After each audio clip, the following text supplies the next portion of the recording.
فيش تاجر بخسر عشان بلاك فرايداي، بالعكس عشان بلاك فرايداي بربح بزيادة. هي الجمعة البيضاء، ولكنها بالنسبة لكثير من الأردنيين لم تكن بيضاء كما يفترض.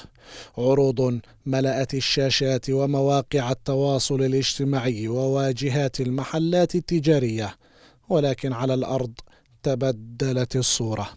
عروض وهمية ليست حقيقية، هكذا وصف أردنيون واقع الجمعة البيضاء. والله احنا بنشوف شيء وهمي بصراحة، ما شفنا في فرق في الأسعار. ما في عروض، نفس الفئة، نفس الاشي العروض.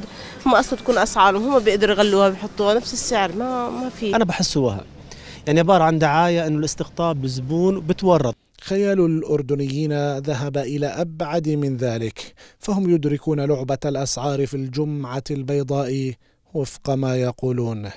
هنا تفكيك واضح من مواطنين للمعادلة في هذه الجمعة وكيف توضع الأسعار. قبل الفرايدي سعرها الطبيعي انه مثلا تكون 50 دينار، وبالفرايدي مثلا بيحطوا لك انها 100 دينار ونزلنا خصم مثلا 50%، فبترجع 50 دينار. فهي يعني صفة الشغله انه تشتريها باي يوم عادي. بتروح على المول بتلاقي الغرض اللي معلنين عنه سعره دبل. يعني مثالا بكون سعر الغرض 5 دنانير على الطبيعه، بيجي بيحكي لك هذا السعر 10 دنانير وخذ الثاني فري، يعني بيبيعك القطعتين بالعقل. يعني صفتي هيداني وهيداني. ليس تحليلا فحسب، بل هي قناعة لدى كثيرين، حتى وصل الحال بهم إلى وصفها بالكذبة.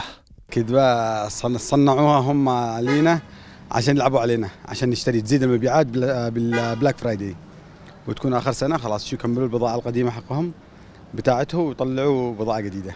هنا شريحة ليست بالقليلة من الأردنيين غلبتهم الظروف المالية وليسوا معنيين بالجمعة البيضاء وتخفيضاتها، فكل الأيام بالنسبة لهم سواء، ووحده وضع جيوبهم من يضبط تحركاتهم.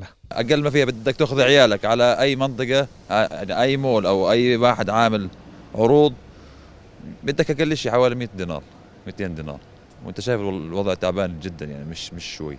في المقابل ظهرت الجمعة البيضاء جلية لكثير من الناس، فقد تهافت أردنيون على الأسواق للاستفادة من عروضها بعيدا عن ضبابية التشكيك في حقيقة الأسعار. في متاجر كبيرة فعليا بتلاقي فيها عندها أو عاملة خصومات حقيقية توصل 50% 30%، وفعليا لأنه سعرها بيكون قبل الخصم معروف للكل، وبعد الخصم أكيد بيكون في ديسكاونت يعني حسب القيمة اللي هو منزلها. وعلى الرغم من استمرار الحملات التجارية امتدادا للجمعة البيضاء، يظل المستهلك الأردني أكثر حذرا بين عروض غير مقنعة وقدرة شرائية محدودة. تبقى الجمعة البيضاء في نظر كثيرين مناسبة إعلانية أكثر منها حقيقية.